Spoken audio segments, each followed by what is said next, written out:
呢？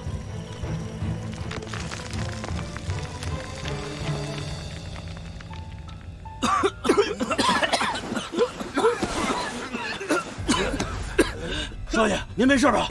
还不快下去，想压死本少爷吗？是。少爷，你们这帮废物，走开！小草莓呢？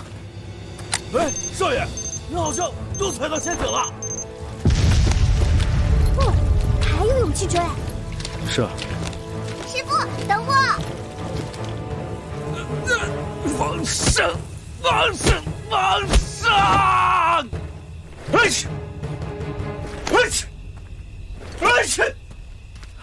少爷，咱们还追吗？王胜，我要弄死你！少爷，还是我们走前面吧。大家小心，注意脚下。不，让你这么轻易的死！我先把你扔进猪窝，再把你扔进狗窝，然后再把你扔进鸡窝。大家小心，前面发现陷阱！一定要折磨你，蹂躏你，让你知道什么叫后悔。少爷，少爷，您没受伤吧？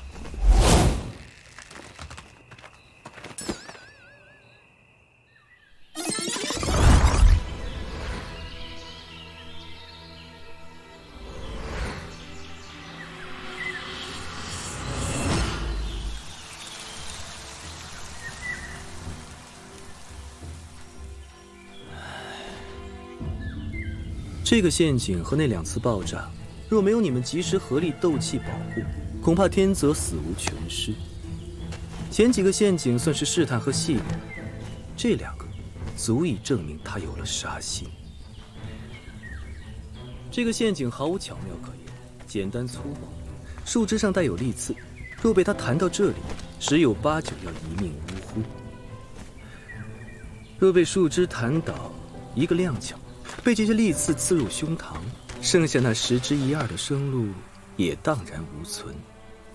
你们接连中招都出在脚上，自然就忽视了头顶的防守。那止步是最后的底线，下面才真的是置人死地的手段。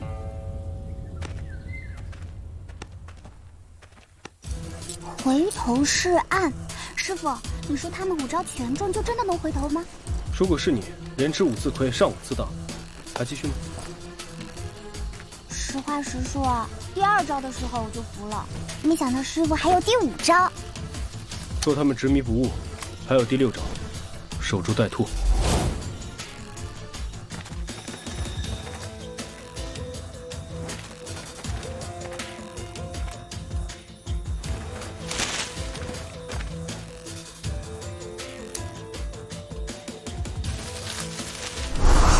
有只老鼠。